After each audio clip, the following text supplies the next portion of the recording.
بسم الله الرحمن الرحيم وصلى الله على نبينا محمد وعلى آله وصحبه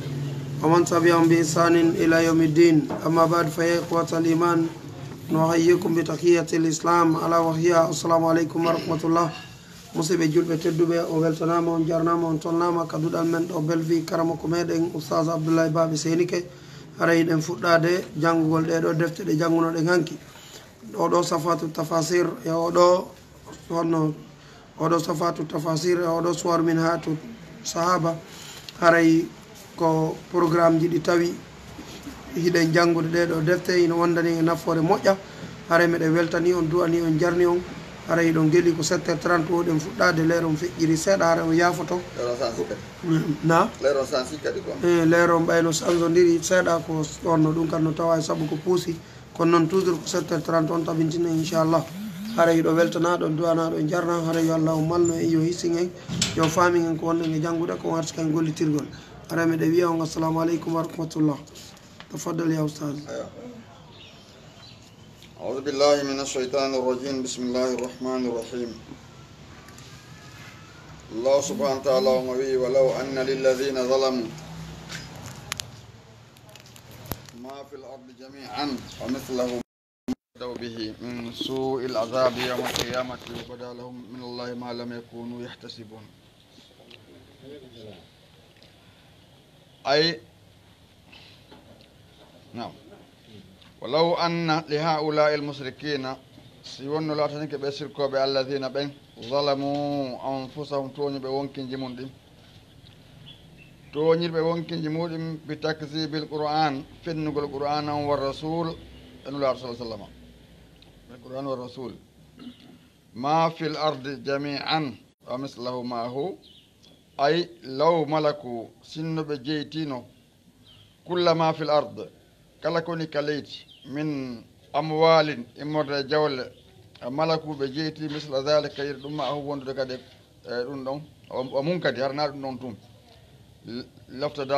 laftadaw bihi min su'il azabi yawma alqiyama ay la ja'alu e waɗano kulla ma ladayhim kala koɓe woni ko jogui jawle kala koɓe jogui min amwalin immorde jawle o zakhair e cuuɗaji marɗi valeur ɗum wonen fadi fidyatun fiyatan sottari li anfusi wonande e wonkiñi maɓɓe ɗin min zalika al azab immode ɗe lette ashadid sattude yawma alqiyama ñalawma ngal wa bada lahum min allahi ma lam yakunu yahtasibun ay wa zahara lahu feñanamo min anwa immode noneji al uqubat lette ma lam yakun konko latnoki fi hisabihim no calcul maɓɓe ونال حسبور ما قال أبو سعود بوي وهذه غاية نندو دن كو فاندر كو هادر ما فاندور من الوعيد إمر كمبا كو كهاتر كمبا لا غاية وراءها على هادرها مثلا باون ديدو ونزيرها يروم ديدو في الوعد ekambawon yirmayde ala ok awa nasira awa ko ndeɗo kadi yirmayde fil waadi ka fodore arda gaɗe fala ta'lamu nafsum kala wi ɗon ne fala ta'lamu nafsum ma ukhfiya lahum min qurrat ayunin wiyete wonkin andata ɓe wonkin ɓe gonɗimɓe Allah subhanahu wa ta'ala ɓe anta moƴƴere ko suuɗani ɓe ko welnata ɓernde ɓuɓɓinta ɓernde neɗɗo o welto e moƴƴere ɓe annda e mbere muɗum wa bada lahum sayi'atu ma kasabu andi ko fi nasir ala ka julɓe ne waɗana fii ɗum o goɗɗo awata anndude e mbere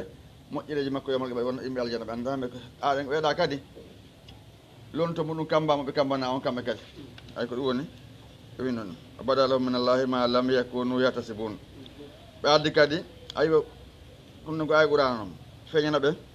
immorde ke Allah ko ɓe latanoki ɓe tanƴino hewtay bone lette ko ɓe jogui kom moƴƴanaɓe kadi woni fala ta'lamu andata nafsu wonki ma ukhfiya lahum min qurrat ayunin ay ngal ɗo kadi ɓeɗo kadi andata e mbere moƴƴere ko ɓe marana ɗum wasi ɗon mafhum nam wa bada lahum sayi'atu ma kasabu jonnon ay wa zahara lahum feñana ɓe fi dhalika al yawm ngal ɗo ñallal al mufzi' ɗenƴinowal sayi'at boneji amalihum golleli maɓɓe allati ɗin iktasabu haade ɓe faggiti wa haqa bima kanu bi yastahzi'un ayi wa hata huɓi ɗo wa nasala tippoɓe maɓɓe min kullel jawanib e kala bangeji jaza joddi ma kanu ko ɓe laatino yastahzi'una bihi ɓe jalkitayno qala ibnu kasir yimɓe wi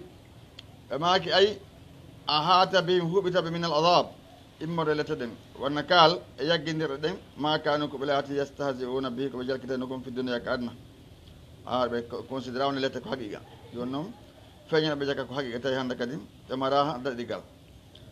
fa ida massa al insan fa ida massa al insana durrun da'ana fa ida asaba hada al insan si memi o neɗɗo si heeɓi o neɗɗanke alkafiru kefere cheyum bone min ashiddati mode sattinel bala jarrabuye tadarra'a o yankino ilallah e faade allah wa anaba o tuuba rutto ilay faade allah subahana taala summa awɗon ida hawwalnahu nimata minna ay summa ida ataynahu so ɗon feƴƴi o allah o nisɓen okkimo nimata nema minna e morde amen tafaddala alayhi ka ɓurnugol mo wakkarama e ka teddingol mo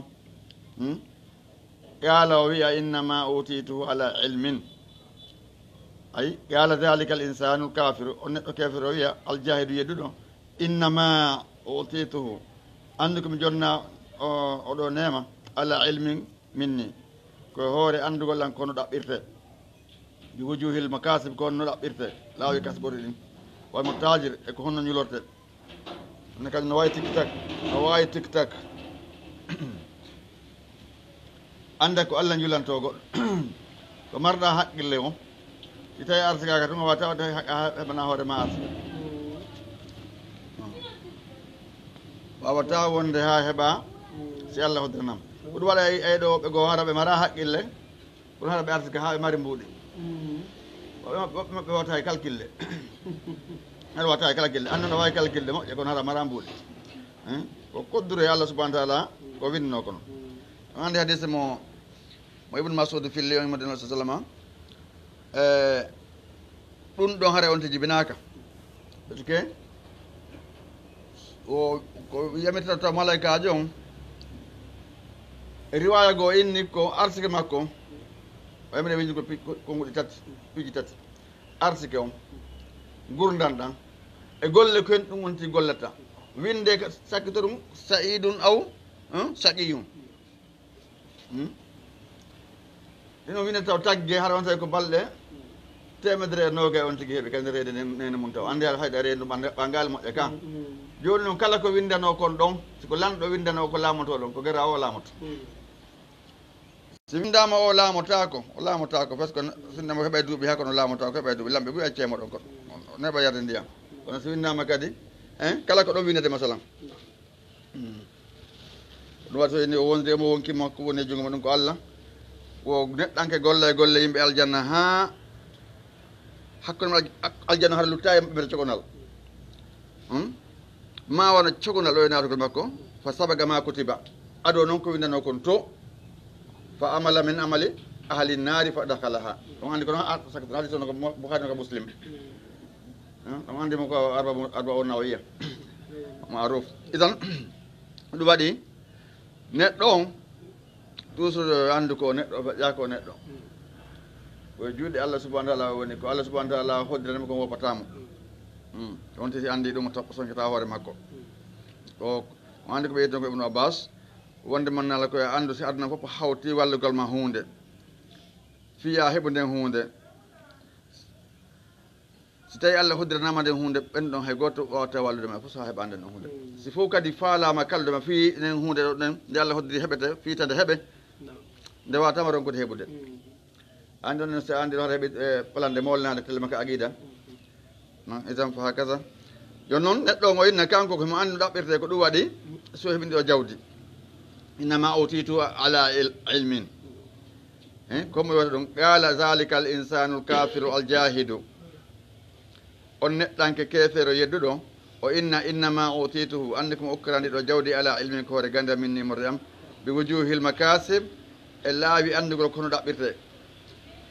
on no faggitorte walmo tajir kono julorte bal hiya fitnatun ay laysa al amru kama zaama allah wonano o wiiɗi no aaƴoɗino bal hiya ihtibaru ɗum ko jarboye imtihanum kadi law ɓergolmo examen darnagol li noktabirahum hu fiyo men jarri bomo fima an amna alayhi komin nemanima kon ayuti u am yasi o ɗeftoto ka o yedday ɗiɗo ɗiɗi mo yeddi o yettali mo yetti o yeddali ɗiɗo ɗi idan walakinna aksarahum la yalamun ay walakinna aksaru nas ko ɓuuri hewde kono ko yimɓe ɓen la yalamun si a ndaari ɗo majorité on toujours ko wonanta ko tawata goɗɗella no nder toon ka wa ko ay goɗan walakinna aksarahum la yalamun walakinna aksara nas la yalamun ɓuuri hewde yimɓe ɓe anda so ndaaro men taway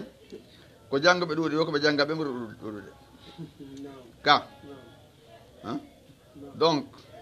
ko marɓe ɗuuɗi o koɓe maraɓe ɓuri ɗuuɗude toujours ahlabiya on ko ɓe ɗahare ɗon andi nulaɓe naɓe ɓe ɗuuɗa ha qualité ji manne naɓu konaɓe nulaɓe ɗuuɗude ha fallu masara ko noon kadi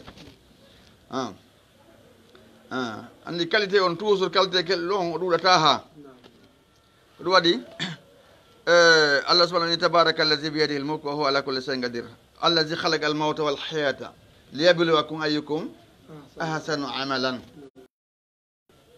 ɗon tinaɗo ko ɓuuri ɗo falno ɓoyneno li ayyukum aksaru amalan ɗon darno waɗi o nde ɗo nokkure adde ko adda ɗo waɗen ɗo taw goto yoɓaka taw golle mum andigol komo respectata yamirode makko nde gollata iwta ɓawnulaɓe no liɓen ɗofto ko ɓen ɗo yamiri kom joni noon sami on andi ko to satoyte gaɗen taw oka tere wona on fa kasa nam o wii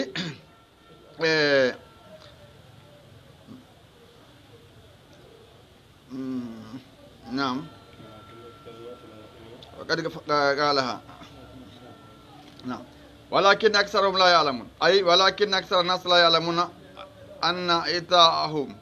almal ɓuri maɓɓe annda ko ɓuri heewde maɓɓe annda wonde okkugol ɓe jawdi ndin ihtibarum ko jarribaye yabtila kadi e darnagol fali zalika yabtirun ma yubattiruna ko ɗum waɗi ha ɓe bunga ɗum so goɗɗo bungira jawdi joni noon Allah holli en wonde manal jawdi ndin ko kanko nokkude de kala ko wonti heeɓi ko yo anndu ko Allah subhanahu wa ta'ala hoddira heeɓa na wakkilade makko qad qala allazina min qablihim ay qala tilka al kalima ngol konngol wiino ngol ɗon ɗen adiɓe ɓe no wino ngol kon ay qala tilka al kalimatu walmo qala al kuffar qablahum heftaɓe adiɓe ko ɗum adduno wolde kadi ka garun o wano garuna an kanko ɗo hayso qala ka wino kanko garun innama utituhu ala ilmin indi ko saabu gandal ngal mi okkanga gandal andugol ƴaɓɓirte ko ɗum mi heɓiri anamin tu wonno ɗo ɗe njulajo kono ɓa ɓen no anda no ɗaɓɓirte ɗum waɗi ɓa joni noon nde woni ɗo de karmakoɓe ɓe suusa laɓante e laamu ngu saabu ɓa ɓen no mari intérêt maɓɓe joni noon oɗo ko patron jo kono noon makko ɓen ɓe dodduno ɓe yettimo karmakoɓe yettimo ɓen dey watta yiili ta mantone o jawdi ko Allah hokkuma la tafrah bima ataka Allah inna allaha la yuhibbul farihin yettir ko Allah hokkuma ko hara yeddiral ɗum Allah yiɗa mantortoɓe wabtaqi fima ataka Allahu daral akhira wala tansa nasibaka min ad-dunya ɗaɓɓiri ko Allah hokkuma kon ɗo galle ko aljanna o tawa yeggude ɗon geɓal ma ngal ko aduna ga kono ɗon ngal geɓal kon jommugol sonnaɓe daganima ɓen soda coñci labaɗi daguiɗi ɗin ñaama ko dagui kon ñamgol tew harma saɗa mari feere ñande ɗo ñande ko no moƴƴatma ko ñamata tawi ko dagui kom ta la tan sana ko ɗayno joni hakki ala hara to de ɓaɗa mari moyen ga hoɗa e galle labaɗi waka salika falluma zarra kono yaade wala tan sa nasiba kam ne duniya ha sa nasib o inni fa hasin kama hasanallahu ilayka moƴƴo yimɓe on Allah moƴƴo e ma noon Allah moƴƴike ma heɓe jawdi an kadi moƴƴo miskine ɓe Allah ɓen ota yaaro kala yide bonnugol de illa Allah yiɗa bonnoɓe on andi haajum ɗon noon ko sengo toon ni o inni noon hen ɗum kanko o inni heegoy ko noon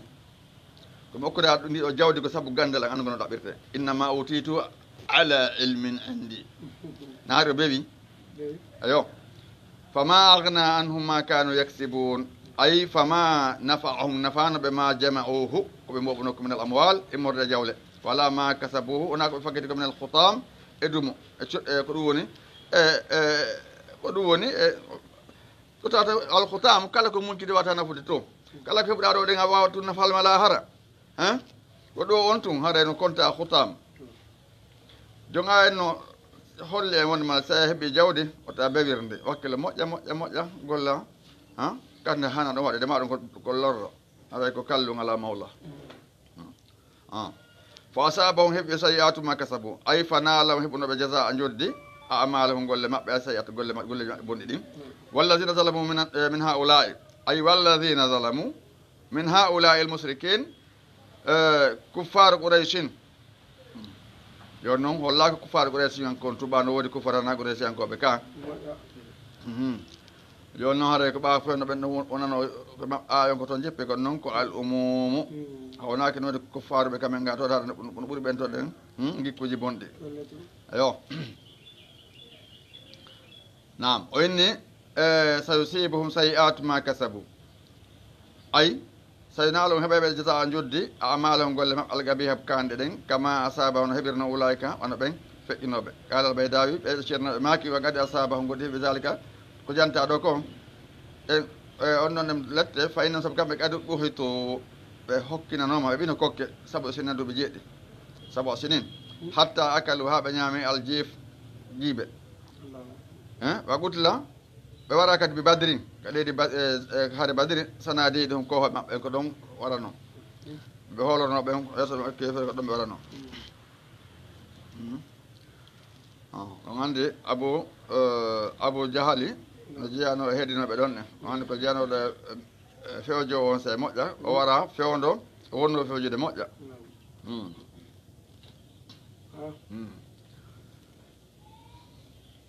wama hum bi mu'jizin ay wa laysu bi fa'itin onano lawinoɓe min azabina lette amen ɗen la yuzuna ɓe ronkinano men ɓe ronkinal men har ban dogudu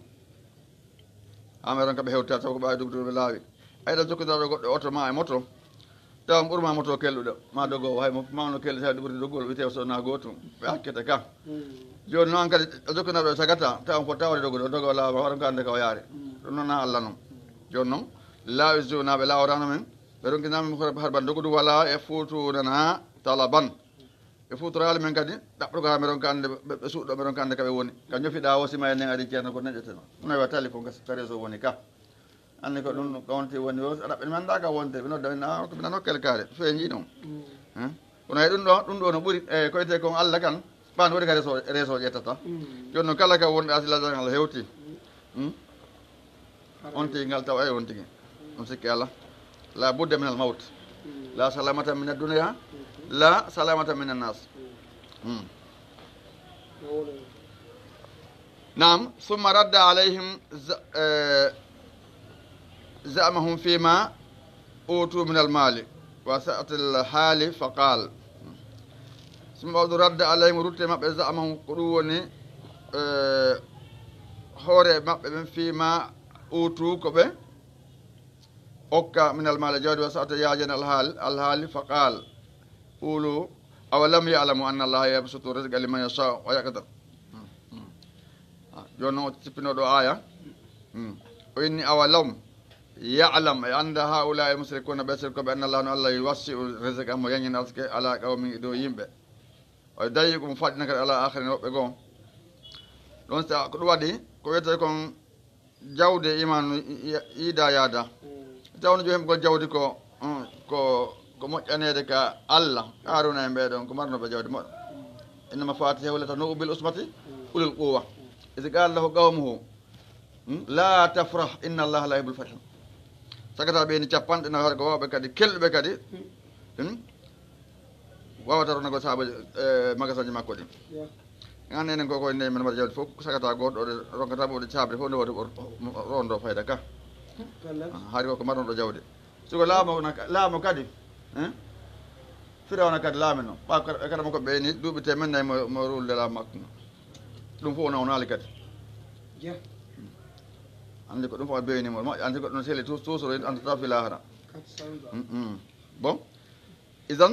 holli ɓen no marno duuɓi on tumanna holli ɓen no marno duuɓi on tumanna joni noon an heɓde laamun ɗo ɗe gootum ɗum timmata o hay ko ɗum watta ɗo ɗe waɗa ɗo ɗe yaada waɗa ha yimɓe wattana yimɓe ka sima kuule o sahanta Allah taguma la Allah salamaki ɓe maki wo neɗɗo serata e yaaje nde ɓeyda ko juddu makko tan ko rufal ƴiƴan julɗo e hoore toñe so waɗi on reeɗa ɗon dañande o yiltike ɓaawo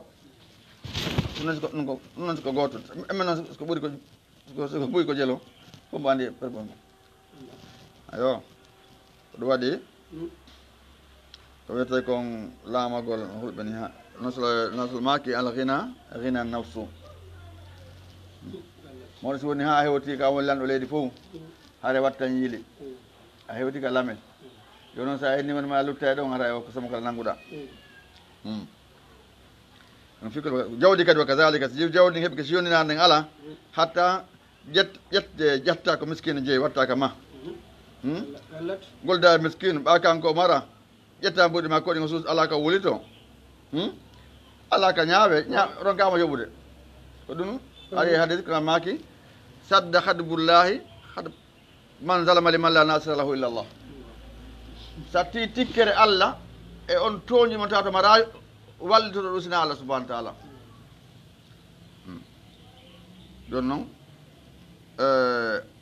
an a ƴatna ɓaɗi ka oto ma o mo annduɗa ono mari otowal haray o paandu woni miskine ko tawe masalan kala ɗo kala golle ko watta ko haɗa e mesira woni siko miskine yawɗa haaji mum waɗa ande mara moyen kedjel watta mbuuɗi ɗuuɗa so tawi ko patron naɓa dongal mbuuɗi fi hen ɗum an kadi jaya ɓa kañum ko windowo kan kadi no ardano ñande waɗɗa haaji on kadi waɗɗu ɓuuri ɗin falluma sarna ɗum waɗugol fi Allah wona konti susuma ko wiyete kon kaati aɗa to joddi Allah ni ko ɗon ɓuuri mawnude fa kasa o wi nam falaysa la atake l amru arrisaka fiyaki arske on taabi anno jokkili zaka e ƴoyre al insan neɗɗanke aw haba hima jofoyagal makko ɗum ɗan jofo ay ɗo woɓɓe a jangguide ɗo woɓɓe ka l'école fuɗɗoɗon janggude haɗata yeeso maɓɓe bon gaynol ngol janggude kanko heɓa golle an marɗo haqqille ɓarata ɓuurimo haqqille kadi ronka heɓde golle hay ko janggani ɗo hata so falji kanko landotono kono kanko heɓa ka o golla heɓa maaji kelluɗe an ronka heɓude ɗum yande yiida yaada ma aɗa ɓuurimo laɓede ha kanko wonde hara ko jukkuɗo kono hara ko mari ko falluma sarta kono innama huwa taabi un lil qismati ɗum ko jokki ko sendore newal hikmate hikma ñeñƴe Allah subahana taala ko hadis mo yo filli on toɗen fa yumaru bi katbi arba'i kalimati bi katbi rizqihi wa umurihi wa amalihi wa saqiyun aw sa'idun ko ɗon artata fa kaza o wi inna fi dhalika la ayatin li qawmin yu'minun ay inna fi llazi zakara koko janti ɗo la ibara ko tasoke wa hujjaji e qawmin yusaddiquna bi ayatillahi kono ko ɓen yimɓe no gongina ayaji Allah subhanahu wa ta'ala qala qurtubi ɓe maki wa khassal mu'min o hertindiɓe oɗo gomɗiɗo bi zicri jantagol fi makko kanko tum ko woriɓe a heddiɓe li annahu huwa alladhi yattadabbar al ayati sabu ko oɗo gomɗiɗo taskoto ayaji Allah ɗen wa yantafi'u biha naftara ɗe wa ya'lamu anda kadi anna sa'ata rizqa wonde yaajugol arsike kadi yakunu gon laatike istidrajan ko suydugol neɗɗo ko nangirgol neɗɗo parce que jawdi heɓike parce tanki a heɓali jawdi wiyata ko wonɗa ɗo o heɓali jawdi ha jakka waɗɗaki ma few kono noon so heeɓi jawdi haɗa jakka waɗɗike ma jawdi nisaabo on si waɗɗi joni noon sa itali on ɗon est ce que haɗa heɓa probléme haɗa yi probléme itan ko istidraj wa anna taqtirihi kad yakunu idaman no wona angal moye makko on no wona hara ko laato ha ko mawningol mo قد يكون عظاما تدي نقول ما أعرف بروبلم عن ما دوداري سنداري ومرة مهم دودا بينغوري كا نفاني كتا مسكين جوجي بينغوري الورودي بينغوري الورودي ko patron jombota heba tunga akkita dabba kadi goddo jomba on akkita heba dolle propose ji ban mari mo en auto je mon soda auto je haliba yimbe wara be nokkel dolle ma suudu mo yana hore yimbe har kam ñu dade miskin no fo no wopi mo aray ko zu dirhamaini asaddu hisaban min zi dirhami wahidin kama qala jombude di budi satto de hasbore yawmal qiyamah di jombudo goto fa kasa naam o wi وهي مناسبة قاسي اوكي مناسبة جونا مناسبة قال الله تعالى قل يا عبادي الذين اسرفوا على انفسهم الى وقيل الحمد لله رب العالمين عندكم بدوني المناسبة كو كوندي كون اياجي دين كوندي لما ذكر تعالى ان الدون جانتينو احوال الحال الفجر المشركين يو باندي بسيركو بن جمر بجدي سيركو بين وذكر وجانتي ما يكونون عليكم بولاتو يتمودون في الآخرة كالآخرة من الذل كدت كويران والهوان جاسنيد دا المؤمنين ونودي غوندي ميون سي الى الانابه تبغ روتو روتاغو تاو تبغ قبل فوات الاوان كواتي ساعه دين فيتوده وغاتو بته ويوني متوب كيسان وختم السورة وتبني سمور بذكر جنتو أسمة الله منغور الله وجلاله ومنغو الله جلاله منغور ماكو يوم الحصر ñandek motondira Allah akbar burgal mawngal on andi motondira bino wodi kamo bondirte hara inde yimbe yahi donne kono ko udi mawde fo mo dal ko den ñande hawta aran be sakkiti be nokku gotum on andi baba adama taway ko seeda be yimo ka jono den ñande no haray ko kanko ne ko do baba tagore ne baba adam hare no man bino hum babe ka e don den ñande on ti yebe ko yamul jam inde wete hayso nokku yakunul adli kala yato nun dangal yakunul adlu al ilahi nun dal Allah subhanahu wa ta'ala wal qistas al mustaqim e sikke limakko fewudo mo tawata o nyaaki on wa yusaqu suada no nabe beedo den malabe ila janna zumaran dente wal ashqiya malki so be ngadi ila naari be sogge be nabe kayite zumaran kadi be kadi yabe kambe kadi ko be feddeji وسيق الذين اتقوا ربهم الى الجنه زمرا يقول بالله بنبيك الجنه كبجماج اللغه سوني بغتة وفجأة الجهيه سوني مثوى مكان كنوك اقامه نوك نيبتو يقال نبي سبب المكان اقام فيه وتبتي نوك نيبي دون مقاليد وخزائن ومفاتيح ko maga sanji e saabije kam ngaloji di maten wono andi khazain afawatih nam zumaran ko jama'atin dente jam'u zumar wa hiya al jama'a o nam en hazatuha ko hurrasha jogibe saabije yita ngen الموكلون أكرا عليها كيف قلتم تون خزنتها نتبوأ تبوأ المكان حل ونزل فيه وتبقى نكون ونيدهم حافين كمحيطين وهبط به أرسي من أطرافه وجهاته بني أرسي بهوبتي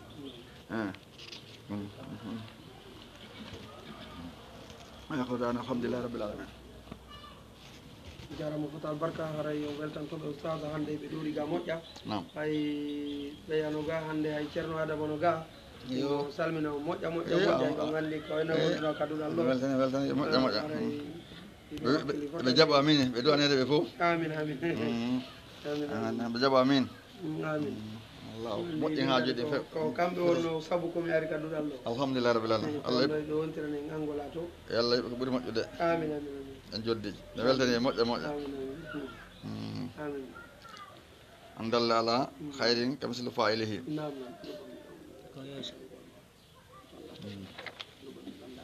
والسعيد بن عمرو الجمحين tigi tigi on hiɗe weltanoɓe fof ta jarnaɓe moƴƴa haray en weltanike ɓe moƴƴa weltanike ɓe fof ɗum ñande ceernadema abdounolan kaddigal ɗo nam wonno welo welo molna miɗo jarama woodi on noon kadi jidantaɓe nden moƴƴere on andi moƴƴereji no waɗe tawa inɗo namutoji woɓɓe ɓerde waɗana ɗon ko ɗum waɗi ɗon andi wano Kaabu Malik ɓa Allah jaɓi tuube makko on o yahi ka julide o tawi ɓen noon sabajo goto immino jaɓɓimo welti moƴƴa o yejjitanalmo ɗum ko talhata ɗum ɓaydillah o immi o jaɓɓimo hakke ko o welti o ceccimo o ini ha o ɓesir ɓe feƴƴini o yejjitalde ko welti kon fi makko ɓuy weltito ko noon noon kadi ko welti kon noon wonanmo goor mbawati ko han ko welti ko wonde Allah jaɓaɗimo tuube o Allah ino ya ayyuha allazina taqullaha akunu ma sadiqin no andi ka tawba to kule Allah wondo e ɓeɗo gongo ɓe tato ɓeɗo tato ɓeɗo wonde mabɓe Allah moƴƴini hakkude nulaɗo sallallahu alaihi wasallam e ɓeɗo sahabaɓe ɓe yahano tabo kat ko Allah moƴƴintino hakkude mabɓe so Allah moƴƴini haɗa komo bonnata Allah wiɓe ko sadiqina e ceerno ko masa molnaɗo noon a sidq fakaza nam o inni bisimillahi rahmani rahim alhamdulillahi rabbil alamin summa salatu wassalamu ala rasulillah sallam toujours ɗen ko deftere meɗen somin tabiin min sahaba ɓen janga fi Sa'id ibn Amir al-Jumahiyu wa kana khalifata rasulillah sallam laatino lontiɓe nulaɗo sallam soni khalifata lontiɓe ɗiɗo ɓen lontiɓe ɗiɗo ɗo nulaɗo sallam ɗum andi ko Seydina Bakar Siddiq Seydina Umar bin Khattab radiyallahu anhuma jami nam o wi wa kana khalifata rasulillah sallallahu alaihi wasallam ya'rifani ɓeeno iritani ɓe andani li Sa'id ibn Amir sidigahu gongugol makko wa taqwahu e hulgol makko Allah subhanahu wa ta'ala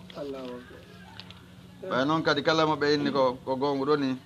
haade ko gonguɗo ke ɓe woli tan bellade andi ko janggana hakkuɓe rasulu alayhi salatu wasalam jiyaɓe hen ɗon ɓe hikkodiri ɓen kadi ɓe nula sallam maki watta bi sunnati wa sunnati khulafa rasidin nayoɓe o ƴettani garanti wa yastami'ani ɓe no heɗito ila nusihi ko Sa'id ibn Amir Jumahiyu laaɓanta ɓe reedu kon o sihani ɓe jento ila qawlihi konngol makko ngol dakhala ala Umar ibn al-Khattabi fi awwali khilafatihi premier ka Seydina Umaru lontino o naatuno ko Seydina Umar ibn al-Khattabi radiyallahu fa qala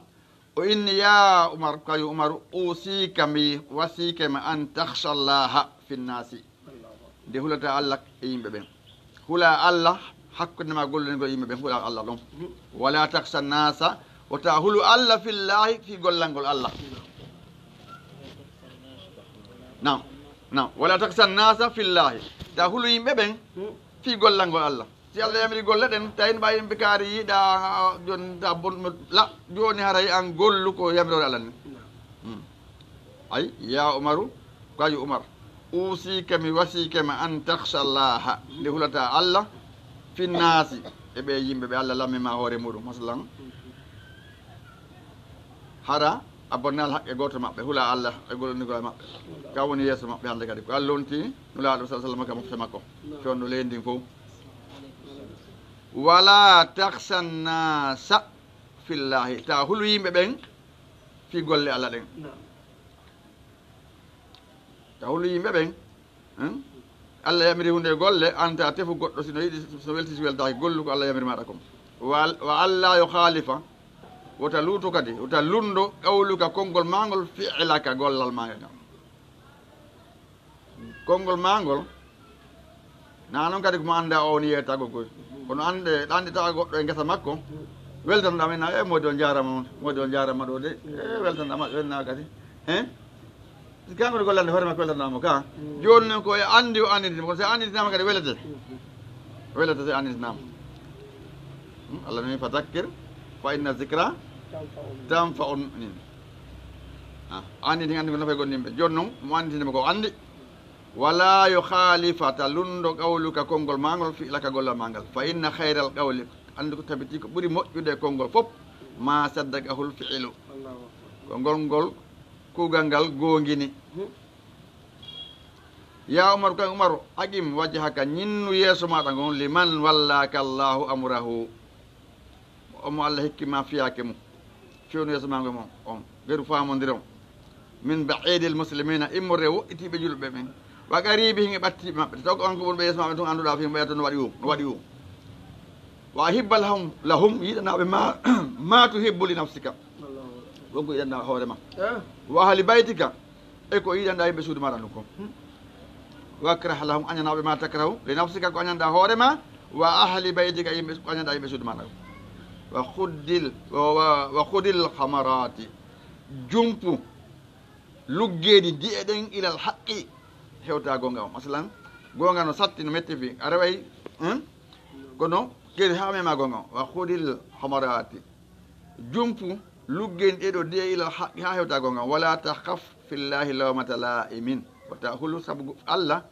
felore felowo si allah yamiri golle tawi tu woni koɗe allah yamiri wata goɗɗo humpete goɗɗo felatama e ɗum aɗa an gollugollal ngal kono eyi ko yurmi kon ko ɓuuri hewde nokkele goo aya goɗɗo ara mo accana moƴƴa joni musidɗo makko ara waalo hoore makko ɓe balanno e makko ɓe ɗumanno ɓe na de hunde kaari de minen de min wakkilaki ɗum ɗo tigi tigi o min tawta min tawta min tawa ɗum ga so tawi dow haray ko andi ko a faala men tawa haray nano wiɗa no waɗete na ɓenne gasi joni min kadi koye ɓayru ko allah nano wiɗo noon kono koyne won siɓɓe mi ala ko mi haw ka on mara siɓɓe go sina o noon mi waɗi ko wiɗon ko joni mi tawti yon joni ila dañana ɗo tiri walere maɗa on sabu hen ɗon law sallam ko ɗum ma kanno adibu khatimi ta'i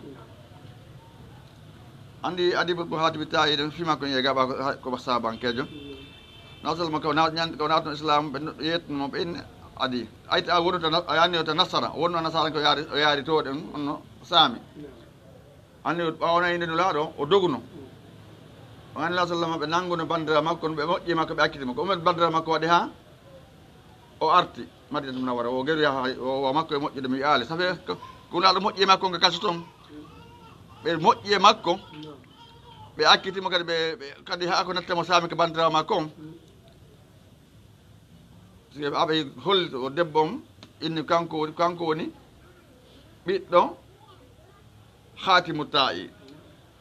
ko ba makko pirteneɗo misal ka dokkal isan ɓawide laɗo moƴƴana accanmo ɓe jaaɓi ɓe accani man ɓawa hewtoyde koto makko yo garu ki sangoyide e nulaɗo o tawi ko nulaɗo haray yo andu dow haray wone kaɓete maɓɓe tawi kadi ko lanɗo fof mum dow bonata fi makko bonata maɓɓe haare o arti har ɗum waɗanoma joni kaw yiya o ari ƴiye makko koye rufe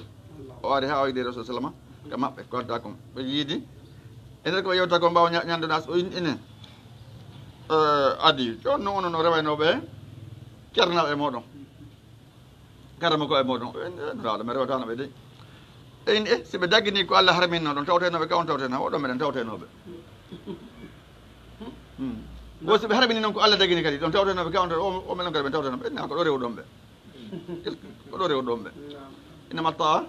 bil marufi ɗoftade ka moƴƴi ɗon so tawi ka moƴƴi anda ɗofton tigi fes joni an neɗɗo kadi hakaza so tawi woni gollere sunnawnoɗa gollirde ko yamira kon waɗu ɗum dayni joni musidɗo mane la andina kan allah subahana taala naɓay ka o wi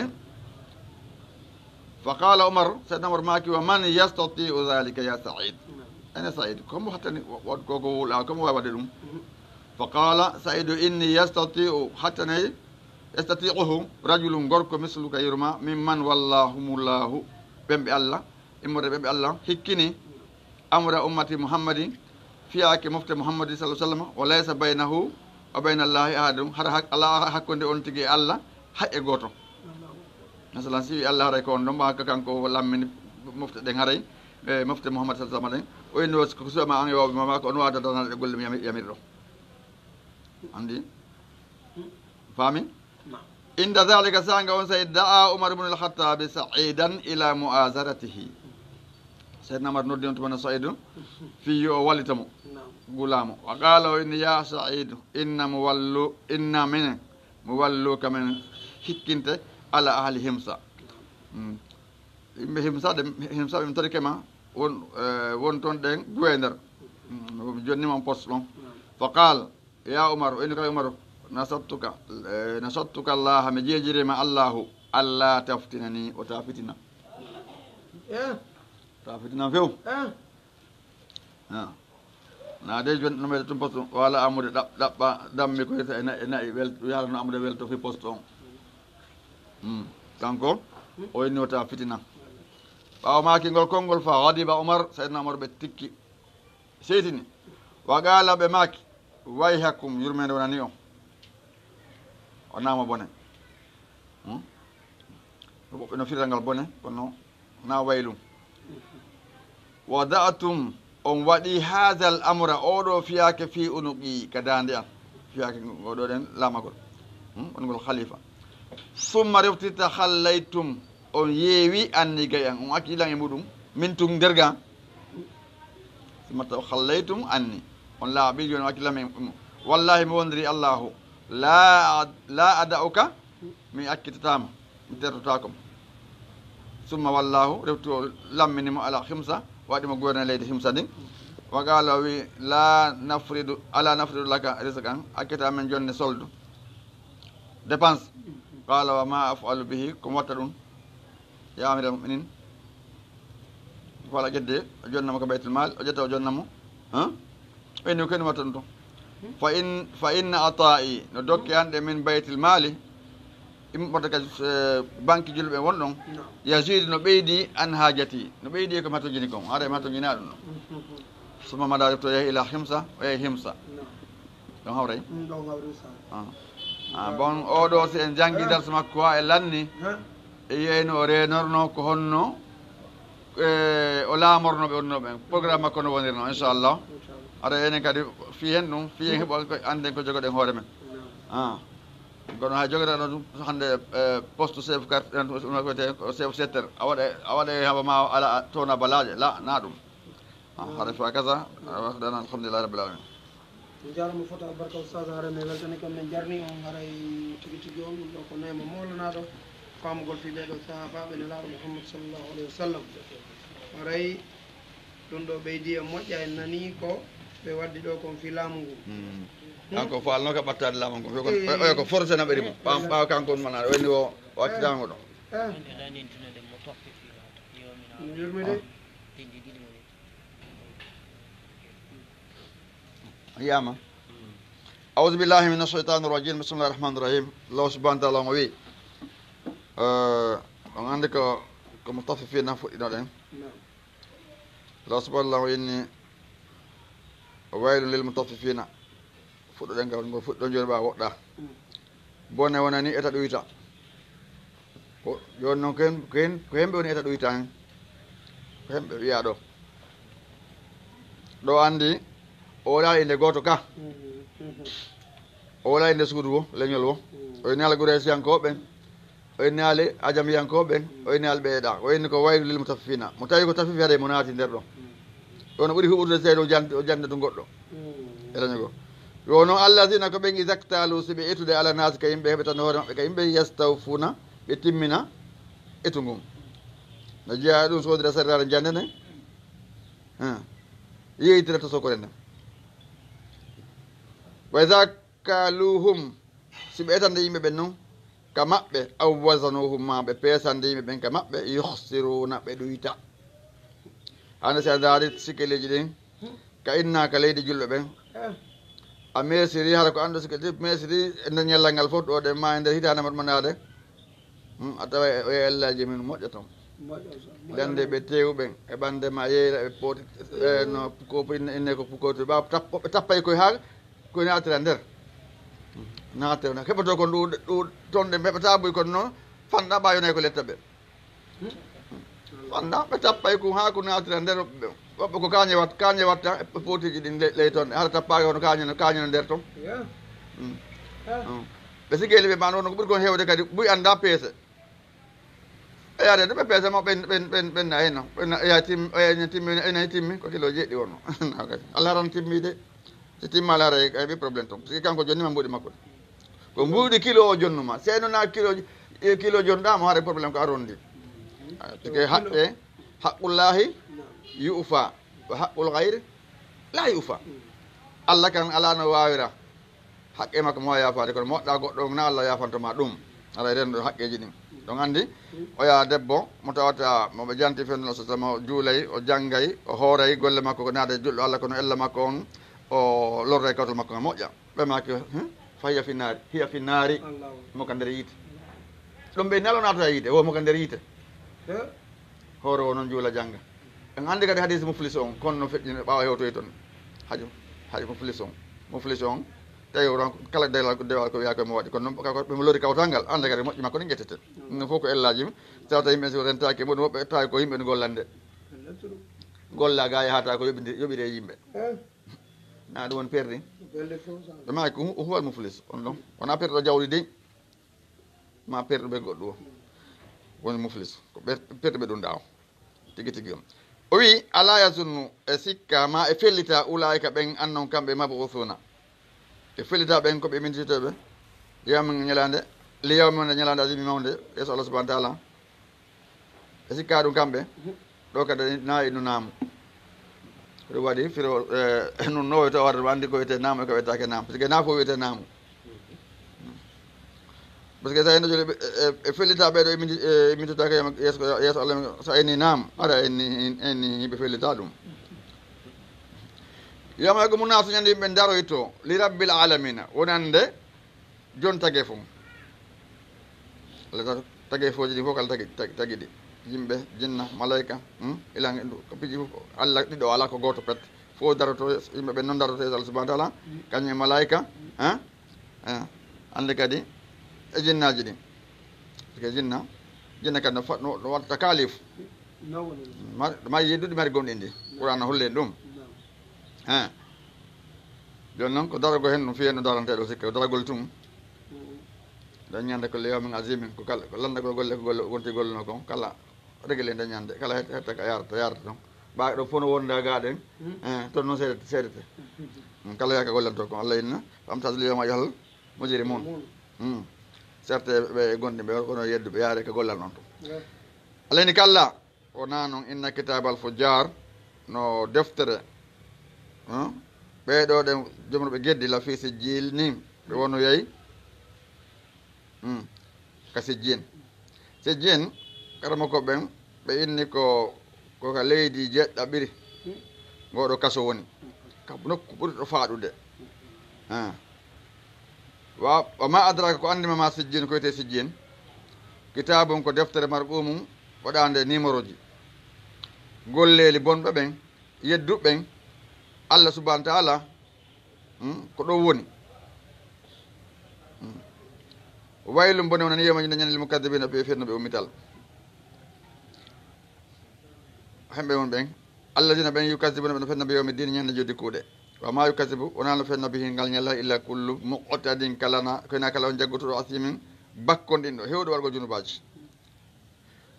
isa tutla alayhi so jangganama ayatuna e jamen gongaji ɗe qur'ana o qala o inna asatirul awalina ko tindi aran ɓeni ɗum ko talini modi selane men ɗon o yaha lahara men yahali modi sele modi acce ɗo wolane goɗɗum ko anduɗen kom wiyete alimu baynal juhal gandu hakkude majjuɗo ko neɓuɗa wolle hara ɓe considéram sa yaldi e warema ɓe jala soma concuma daɓɓi ayo ɓenne ko kadi fina wattiwore muɗum mawɗo ɓoro nawyi bobali ɓoro a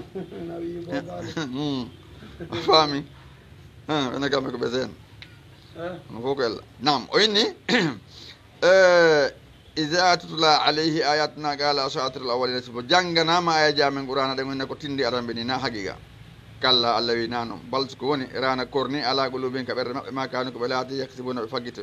ɗi junnubaji ɗi ɓe faggiti ɗum waɗi ha ɓerɗe ɗen korni yoni hande kadi ɓe yetta moƴƴo ɓe watta ko moƴƴi so ɓe yi moƴƴo ɓe wawi wati ko tafe ɓe sansoto yeeso ngo yaki tan ko añini ko guesa maɓɓe ɓurano holle no a yetti kan fonde to ganduɗa ɓeɗo ɓe yiɗama ɗo few kalla ko gonga innon kamɓe arraɓe ngajo maɓɓe yawma ñalla mahjubun ko wirneteɓe don noon oɗo aya ano imam safi maki oɗo ko dali wonde goɗɗi men kan yo Allah subhanahu wa ta'ala wonde goɗɗi men kan yo Allah subhanahu wa ta'ala yawmal qiyamah joni ko ɗo inno kalla innahum an rabbihim yawma idin la mahjubun kamɓe eta jomum maɓɓe kamɓe yedduɓe ɓen ara ɓe wirnama ɗon no ɓaɓe no wirna ɓeya wirnataka ɓen ɗo ga ɓe innaka ɓe wirnata ka wujuhun yawma idin ila rabbiha nadira ka on no hayno hollen ɗum aɗa ɓe foti Allah no daara Allah subhanahu wa ta'ala dañan daaray sa daari Allah a yiyimo on dañande kadi ko gawoni a ƴettama kono yimɓe aljana ɓen Allah hollita ɗum ɓe ko anda ko Allah ni Allah arsuken ɗum o lando ko hen ɗum ɓe mankani ɓe ɓenna hunde manka ɓenna o inna waɗe non miƴite kala ko to aɗa manki waɗon ko hen ɗum lellirɗo o inna tosi hunde Allah ko ma lelliri on waɗa ridwan makko o innama tikkantama hande kadi ta ɗum no ɓoy ko heddi ko fof o weltanoɓe o weltanoɓe haɗa o tikkantaɓe hande kadi ridwanullah ko wiyete ko ridwanullah o waɗa ɓe haɗa gasi haɗa ɓe hew tikka pilla fof ɗen andi neɗɗo ɗo an tigui ɗa wella ɗo e neɗɗo ha ñande goo haɓa yon kadi eɗa wello e neɗɗo a hoolaki neɗɗo o wolde ɗo ɗen ha tigui oɗon haɓata few mo welɗa oɗo won hay ko ɓiɗɗo ma tigi eɗen andi neɗɗo no fewde ka on tigui resi ɗon haare mo welde sonno makko ako noon e hawɓe lanca few woto fatta faldake wiɗoya ka joni ari nene mono haɓa joni Allah kadi o kazalika no weldanoma tikkani ma joni so Allah ni wonde mi tikkantama hande kadi ridwanunaɓe jikke mawɗo jippike mawɗon haɗa koyne ɓuuri on sikka haɗa ko fagata ko Allah tikkanayma ko ɓuuri kala tikkiri so ko weltanima kadi ɓuuri kala weltade wisadeji ɗi hasa ho fa kasa naam o inni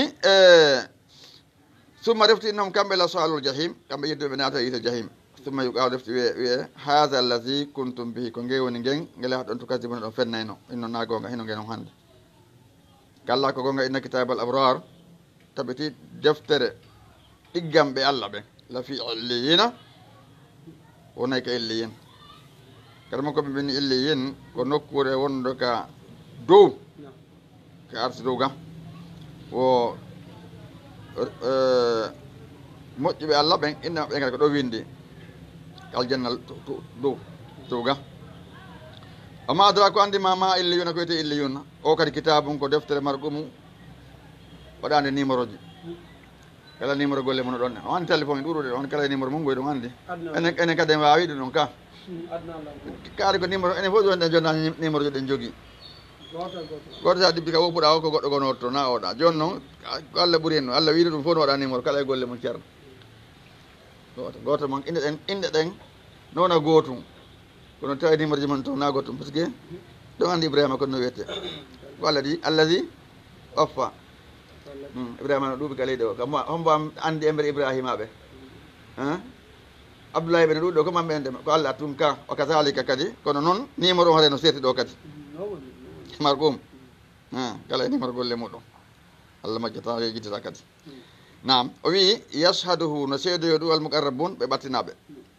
innal abrara ɗiggamɓe Allah ɓe lafi naimin ɓe wonayi e nder nema al araiki no wiye kadi lafi naim ɓe e nder men nema sike no tabiti alal araik e dow danɗe yanzuruna ɓe daaridira kala no fewte ɓe daara taarifu no anta taarifu fi wujuhihim taarifu anta fi wujuhi geece maɓɓe ɗen nadrata heccuɗugol ma ɗum jalbugol an naimi nemaji ɗin tomna e tun neɗɗo nemini ɗon monɗo ka kemel tisere woni tawa ɓande makko ndun e ɓeygano serti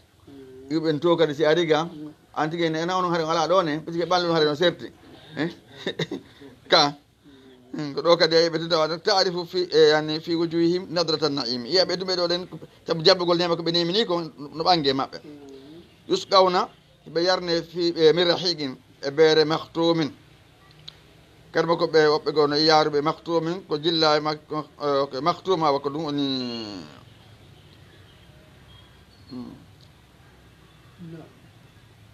mahtumin ko ɗum nde sakkitorte masalan ko uddira kon e mayde ko ɗum ɓe sakkitorto ɗum nade khitamuhu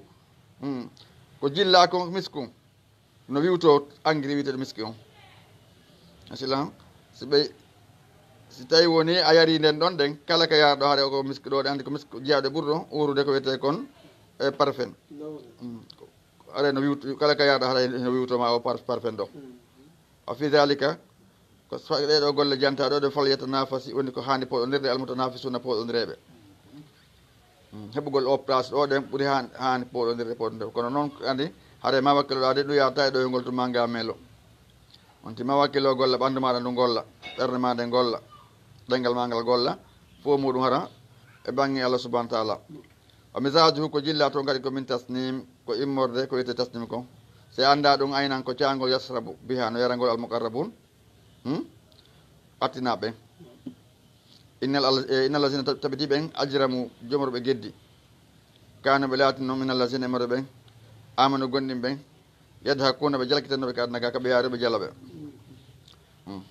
ɓe considéré ko woni mara walade ko mara mbuuɗi mara laamu he nokku mara sabu ɓe kalkita ɓeɗo ɗen kadi kake nokku yanggiki ha huuse ɓaali kañum ma yire ni woni koko marɗo patron ɓe lamɓe fof ha hande ko hombo yaadi e goɗɗum naɗo acci ɓuuru ɓen accante itan si tawi no yaade haala e diina are kon ɗon nde woni nambaraji on yaadi ko holɓini Allah arsuko yaade ko e diina ɓene ka haqqe goɗɗo seyno woni ɓa toon ɗe mbuuɗi ala ko jonni haade ko baraji maɗa ƴettete yoɓetirima seeɗa bonni ande aray no holɓini de tawonte gollanɗo yimɓe mbino ɗo ko golle yimɓe ne gollande a hoore mum de woni gollango hoore mum ko renagol ngol e ñuɓogol yimɓe ɓen aybingol ɓe ko nande muɗum ñamgo haqqeji maɓɓe ɗin toñugol ɓe nam Allah tigi ni o harmini tooñe hoore jaati makko o ɓuuri en inni haramtu zulma ala nafsi wa ja'altuhu haraman baynakum fala tazalamu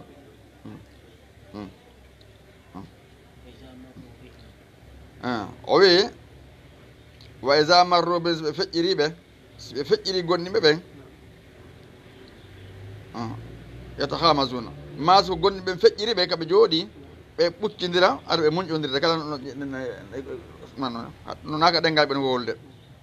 wa isa ngala bo so ɓe ruttike kamɓe ayɓe meɓen ila ahlihim artika ɓe goreji maɓɓe en ngala bo ɓe rutto fakki hina ɓe dakkitori konkoɓe aybini ɓe yaɓe nde sabuti hande kadi sabuti koyne aɗa ɓe welti tan fakki hina par ce que ɓe neminori ɗum ɗon aɓe weltori moƴƴa koɓe saboti ko mbeya wa isa ra'awhum so ɓe yiiɓe gaaluɓe inna haulai no ɓe la daluna ɓe inna jullo ɓen gonniɓe Allah ɓen ɓe inna ɓen ko majjuɓe ɓe anda ko ɓe jokki ama ursilu alayhim Allah no wi o nulaaliɓe maɓɓe de ɓe wurtali e gonɓe ɗo hefraɓe e gonniɓe hafisina renaɓe ɓe saɓe renaɓe few ɓe selluɓe timminay fal yawma allazina ay fal yawma hande allazina ɓe amanu gonniɓe minal kuffar immata hefraɓe yadhakuna ɓe jalkitoyeɓe ko aljanna ɓe jalaɓe kamɓe kadi alal araiki hara kamɓe noon ɓe hoore julle e masal danɗe yanzuruna heɓe ndaara nemaji Allah subahana taala o nemini ɓe kon Allah noni hal so wibal kuffar taw si yoɓi toyta ɓe yedduɓe Allah kam ma kanu ko ɓe laatino ko yafaluna ɓe huwa no naam ɓe yoɓi toyta ko ɓe laati ko ɓe huwa akdana alhamdulillahi rabbil alamin alhamdulillahi rabbil alamin hara ustaz en ko andintin noon ɗo fi patron ɓe ɓen ko feƴƴinta ko ɗum no andintinimi moƴƴa hanki miɗo yeeyi e ɓerɗe ka tawata patron musidɗo amen no surrano ɗon mi yeeyi mi wattini ɗon hanki on no hay andata ko batte ka ɓeya surrano ɗon yejjitanoma ko non watta no wata yurmi ha feƴƴi woɓɓe ɗum haɗa acca e ɓiɗɗo ko duwano on tigui aɗa manno yahata juuro on manno wallahi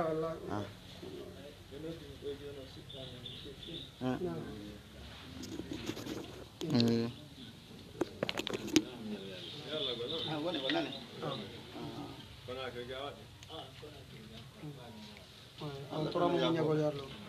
awa duwane ɓe usa ako yarlagol dallam fewno e yaafoɓe yaafoɗa ɓe yaafaɓe julɓe yaafa ñani kadi so ƴettita allahumma agfir lahum warhamhum الثلج والبرد ونقي من الذنوب والخطايا كما نقيت الثوب الأبيض من الدنس اللهم اغفر لحينا وميتنا وصائدنا وخائبنا وذكرنا وأنثانا اللهم من أحييته منا فأحيه على الإسلام ومن توفيته منا فتوفه على الإيمان اللهم لا تحرمنا أجرا ولا تضلنا بعده يا رب العالمين يا ذا الجلال والإكرام سبحان ربك رب العزة عما يصفون وسلام على المرسلين والحمد لله رب العالمين.